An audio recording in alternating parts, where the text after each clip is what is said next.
Hello, good morning, guys. This very fine good morning. I'll be directing the music video, chill music video. The artist, as you can see in the thumbnail, uh, the name of the artist is Emmanuel Alrem Ruata. Even myself, my name is Emmanuel. Uh, name of the song is Ngei. So, guys, without wasting any time, let's start the video. Here we go. Wow, what a scenario!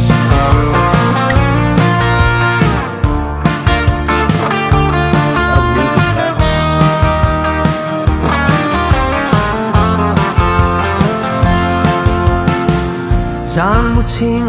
Wow, man!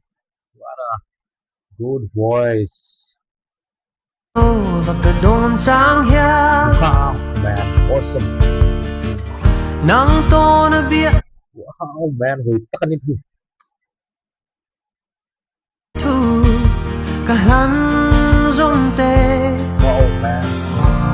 ta na ka chat Wow, both of them are very much matching and a very good couple.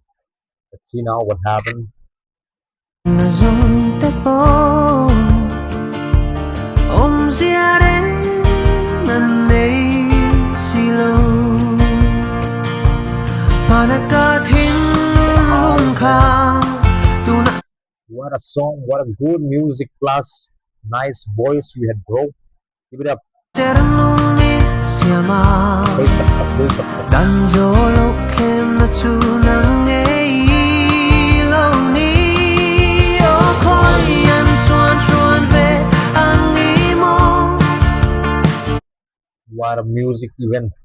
The scenario of the scene is also very, very nice and a nice natural beauty. ke thin lung cha bi kol tu ini ke kho vel thin ti nga hin na mi tiam to kha Wow, it's very good music, plastic voice, and the way how he sang, very, very awesome guy. lên đam to na moi to po i sul no ke ve hi chuai lo par chuai yang lo ni Wow. Tuai loi par angkan alai ni tatia. Tak taka. Wa kai tu tuai loi par angkan ai khek khek kom anita. Chapa. Wa kai para. cây rong đam thấy hiang ta ring lâu Wow. chắt na hay nga min hiam hi Man, awesome guy. lên đam trang a bay mai tur hian e Lengdang chuanga be dang be ki chu mundang thangwal dang ki ne gan chu kana ni ngati. lâu châu xuống em ni Wow. mà na ca thiên lung kha tu nak ser nung mit siama dan zo lo kem na chu nang ei lo ni o khoi Ui, tak tak ki wa gitu malai. Even the instrumental who created this instrumental, I guess, is also very, very awesome. I love this music. Even where you have recorded the song is also very nice. It's come the original voice. Sounds chuan very good. chuan ve ang ni mo ka thiên lung cha bi kol tu ini ka kho ve thiên ti nga him na mi tiam tu kha lên đam to na moi What sticker, man? Very nice. to i sul no ke ve hi Aduh, hoy, tak tak kiti. chuai lo par chuai yang lo Wai loi par ang kara lain. Ya, tak tak tak la lain khindang ina. ni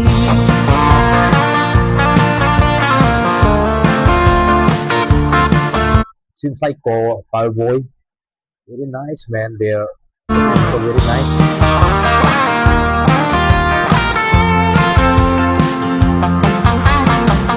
Rin mong nanay What a tu music, man. mangay tu ta Wow. A chiang te gian một chín về na Không thốt lưỡi mang ngắt na khá Wow. Môi tên Ôi, tắc tắc gì cái chúng mà lại. Ang pithe ko mina. Even the music also very very nice. Even the cast who are presenting in this video, uh, both of them looks like very nice. It seems like a very nice couple. I hope you guys. lệ sẽ Nhang thiên lại đăng về na Đâu khói ăn chuan chuan về ăn nghi mô Cái thính lung chắc vì con yêu đi Thinlung, yes, mention the Thinlung. Có về thu kia na Hình na mi tương tu khó Lên đăng đồ nằm môi tóc lô Ý xuân hô cây về hi Rồi lâu bar chua yang lâu ni Wow, so far. Vậy lấy par ang kan alay nit ya arol mo ang katakan em check nila.